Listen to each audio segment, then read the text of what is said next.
पार्वती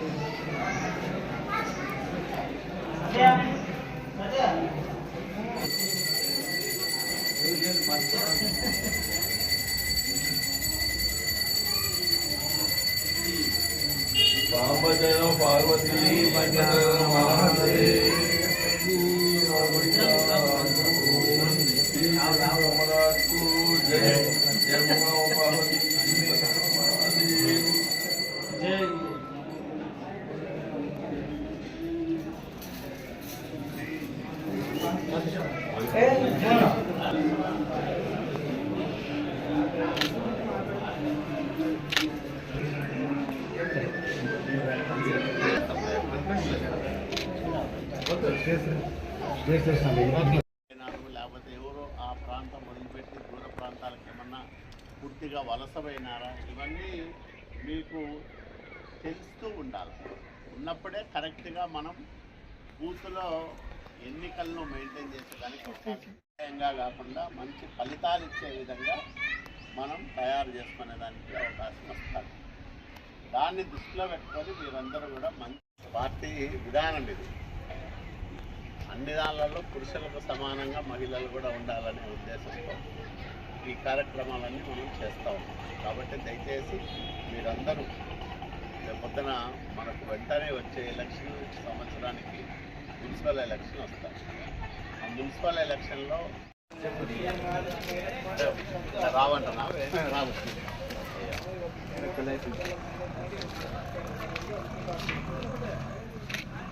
వేరే చోట చూపించి చూసినా కానీ గోపాలం కన్నా చేస్తాం.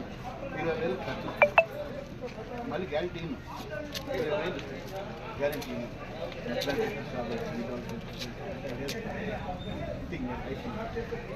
ఇంకో దగ్గర 20,000 30,000 వస్తుంది. 5,000 నాకు గ్యారెంటీ ఇది 10,000 నేను గ్యారెంటీ కారవారు పోగు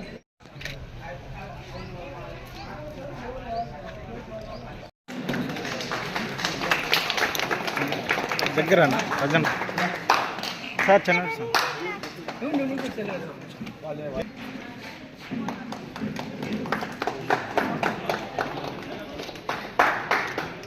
సార్ అట్లా ఉండనా రామల్లి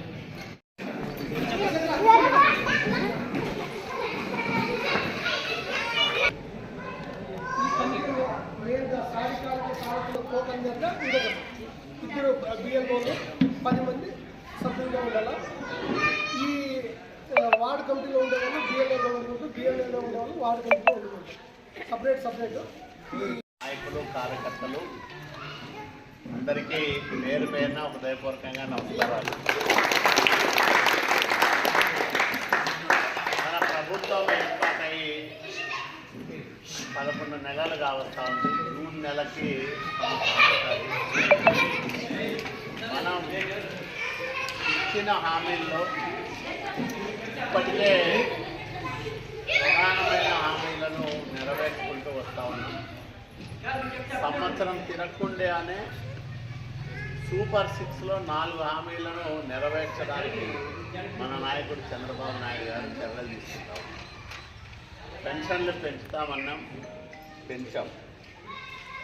అట్లాగే గ్యాస్ సిలిండర్లు ఉచితంగా 3 గ్యాస్ సిలిండర్లు ఇస్తామన్నాం, ఇప్పటికే ఇస్తున్నాం. అందరికీ వస్తున్నాయి కదమ్మా, ఫ్రీ గ్యాస్ సిలిండర్లు వస్తున్నాయి కదా, పెన్షన్ పెరిగింది కదా. ఇంకా ఇవ్వాల్సింది స్కూల్కి పోయే పిల్లలకి 15,000 రూపాయలు.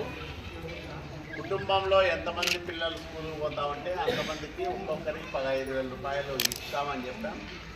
మే నెల నుంచి దాన్ని ఇవ్వబోతా ఉన్నాం.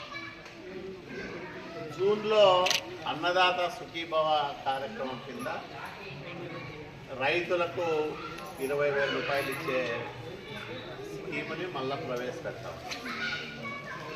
అంటే 6 హామీలు ఇస్తే 4 నెరవేర్చినాం, ఇంకా 2 ఉన్నాయి.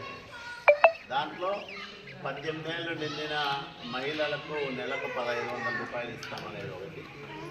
రెండోది ఆర్టీసీ బస్సుల్లో ఫ్రీగా ప్రయాణ సౌకర్యం కల్పిస్తామనేది రెండోది. ఈ 2 తర్వాత చేస్తాం. ఒకే సంవత్సరంలో మొత్తం అన్నీ చేయలేరు కదా ఎవరు కూడా. అందులోనూ జగన్ రెడ్డి 10 లక్షల కోట్ల రూపాయలు అప్పులు చేసిపోయినాడు. మామూలుగా వేరే వాళ్ళు వచ్చింటే ఈ రాష్ట్ర ఆర్థిక పరిస్థితి చూసి పారిపోయేవాళ్ళు. కానీ మన నాయకుడికి ఆర్థిక వ్యవహారాల్లో బాగా అనుభవం ఉంది. అట్లాగే కేంద్రంలో మనకు అనుకూలమైన ప్రభుత్వం నరేంద్ర మోడీ గారి నాయకత్వంలో ఉంది కాబట్టి మనం రాష్ట్రాన్ని బతికించగలుగుతాం. ఈరోజు ఉద్యోగులకు 1వ తేదీ జీతాలు వస్తూ ఉన్నాయన్న, పెన్షన్లు కరెక్ట్గా 1వ తేదీ ఆదివారం అయితే 30వ తేదీన 31వ తేదీన ఇస్తున్నామన్నా. దానికి కారణం మన నాయకుడు చంద్రబాబు నాయుడు గారికి ఆర్థిక వ్యవస్థ పైన ఉన్న పట్టు. దానివల్లే ఇవన్నీ ఇవ్వగలుగుతాము. మనము ఇవి ప్రజల్లో విస్తృతంగా ప్రచారం చేస్తున్నాము.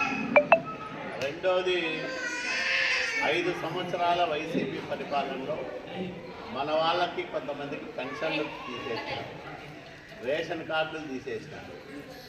కొత్తగా ఎప్పుడు పెన్షన్లు ఇస్తారో, ఎప్పుడు రేషన్ కార్డులు ఇస్తారని అడుగుతూ ఉన్నాం. ఖచ్చితంగా సంవత్సరం గడిచిన తర్వాత దానిని కూడా ఇస్తాం, ఇవ్వకోకుండా అడిగిపోవచ్చు. ఇచ్చేటప్పుడు మనం ఎవరెవరికి ఇవ్వాలా, మన వాళ్ళు అర్హులు ఎవరెవరు ఉన్నారనేది మీరు చూసుకొని ముందుగానే సచివాలయాల్లో దరఖాస్తులు సమర్పిస్తే అవన్నీ వచ్చేదానికి మనం ఏర్పాట్లు చేస్తాం.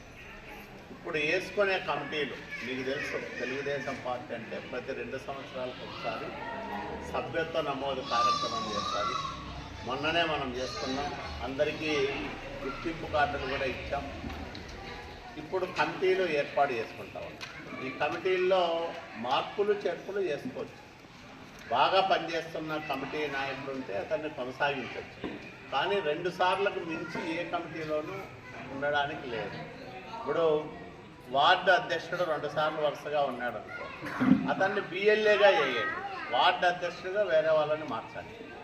అట్లా 2 టర్ములకు మించి ఎవరు ఒకే స్థానంలో ఉండకూడదు అనేది పార్టీ విధానం. దానికి మార్పులు చేర్పులు చేసుకోవాల్సిన అవసరం ఉంటుంది. ఇప్పుడు నేను 2000 సంవత్సరం నుంచి పార్టీ బాలిట్ బ్యూరో మెంబర్గా ఉన్నాను. అంటే పార్టీలో అశోక్ గజపతిరాజు గారు, యనమల రామకృష్ణ గారి తర్వాత సీనియర్ మోస్ట్ పాలిట్ బ్యూరో మెంబర్ని నేను. అంటే 20 ఏళ్ళు ఒకే పదవిలో ఉన్నా, అత్యున్నతమైన పదవి. ఇప్పుడు నేను కూడా తప్పుకోవాల్సిన పరిస్థితి. మళ్ళా ఒక టర్ము 2 ఏళ్ళు ఖాళీగా ఉండి మళ్ళా కావాలంటే పోవచ్చు. కానీ ఇప్పుడు ఉండడానికి పాలిట్ బ్యూరో మెంబర్గా ఉండడానికి అవకాశం లేదు. ఇట్లా అంటే పార్టీ ఒక విధానాన్ని రూపకల్పన చేసింది, దాన్ని మనం అందరం పాటించాలి. మంచి 40% పోస్టుల్లో మీరు భాగస్వామ్యం ఇవ్వాలి. మహిళలకు ఎక్కువ మందికి అవకాశాలు ఇవ్వాలి. ఈ కమిటీల్లో వేసుకునే ప్రతి నాయకుడు కుటుంబ సారథై ఉండాలి. కేఎస్ఎస్లో ఉంటే తప్ప ఈ కమిటీల్లో ఉండడానికి లేదు. కాబట్టి మీరు ఆ కేఎస్ఎస్లో ఖచ్చితంగా ఉండే వాళ్ళని దీంట్లో వేయాలి. ఇవన్నీ పార్టీ విధి విధానాల్లో భాగం. వాటన్నిటినీ పాటిస్తూ మంచి కమిటీలను ఏర్పాటు చేసుకోవాలని మిమ్మల్ని నేను పేరు పేరున కోరుకుంటా ఉన్నా. మన ప్రభుత్వం వచ్చింది, మున్సిపాలిటీలో డబ్బులు లేవు, రకరకాలుగా ప్రయత్నం చేసి మనం దాదాపు ఒక 4-5 కోట్ల రూపాయలు ప్రత్యేకంగా డబ్బులు సమకూర్చుకుంటూ ఉన్నాం. జిల్లా కలెక్టర్ గారి దగ్గర నుంచి కొంత తీసుకొస్తూ ఉన్నాం. 3 కోట్ల రూపాయలు ఒక స్పెషల్ గ్రాంట్ తీసుకొచ్చాం మొన్ననే ప్రభుత్వం నుంచి. మన సార్ ముఖ్యమంత్రి గారిని అడిగి నారాయణ గారితో మాట్లాడుకొని 3 కోట్లు అదనంగా తీసుకొచ్చినాం. ఇంకా కొంచెం డబ్బులు తీసుకొస్తాం. మనము వచ్చే సంవత్సరానికి మున్సిపల్ ఎలక్షన్లకు పోవాలంటే ఈ 2 ఏళ్లలో మనం ఏం చేసినామో ప్రజలకు చెప్పుకోవాలి. మీరు గర్వపడే విధంగా మీ వార్డుల్లో ప్రతి వార్డుల్లో ఒక మంచి కార్యక్రమం చేసిన తర్వాతనే మిమ్మల్ని అందరినీ ప్రజల దగ్గరికి పంపిస్తానని మీ అందరికీ నేను మనవి చేస్తాను. మీరందరూ బాగా కష్టపడి పనిచేయండి, నిత్యం ప్రజలతో మంచి సంబంధాలు కలిగి ఉండండి, వాళ్ళ అవసరాలు చూడండి, ప్రభుత్వం నుంచి వాళ్ళకి ఏమి రావాలా ఎట్లా రావాలా అనేది ఆలోచన చేసి వాటన్నిటిని కూడా అందించుకుంటూ తెలుగుదేశం ప్రభుత్వం వచ్చిన తర్వాత మాకు చాలా మంచి జరుగుతూ ఉంది. మా వార్డులు బాగుపడుతున్నాయి, మా కుటుంబాలు బాగుపడుతున్నాయి, మా జీవితాలు బాగుపడుతున్నాయి అనే భావన ప్రతి ఒక్కరిలో వచ్చే విధంగా మీరందరూ శ్రద్ధ తీసుకోవాలని, అట్లాగే పార్టీ జెండా మోసి చాలా సంవత్సరాలుగా ఏమీ న్యాయం జరగని కార్యకర్తల విషయంలో ప్రత్యేక శ్రద్ధ తీసుకోవాలి. మనం బీసీ లోన్లు ఇస్తున్నాం, మైనార్టీ లోన్లు ఇస్తున్నాం, ఎస్టీ లోన్లు ఇస్తున్నాం.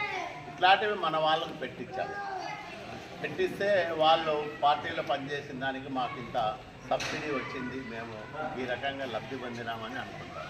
ఇవన్నీ నేను ఫలానా వాళ్ళకి ఇవ్వండి అనే చెప్పకముందే మీరు అట్లాంటి వాళ్ళనే ఎంపిక చేయాలి. చేస్తే నేను కూడా సంతోషపడతాను, మా వాళ్ళంతా బ్రహ్మాండంగా పనిచేస్తున్నారని. ఆ రకంగా పార్టీకి, నాకు, ఈ రాయదుర్గం పట్టణానికి మంచి పేరు వచ్చే విధంగా మీరందరూ కష్టపడి పనిచేయాలని మిమ్మల్ని పేరు పేరున కోరుకుంటూ మీ అందరి దగ్గర కూడా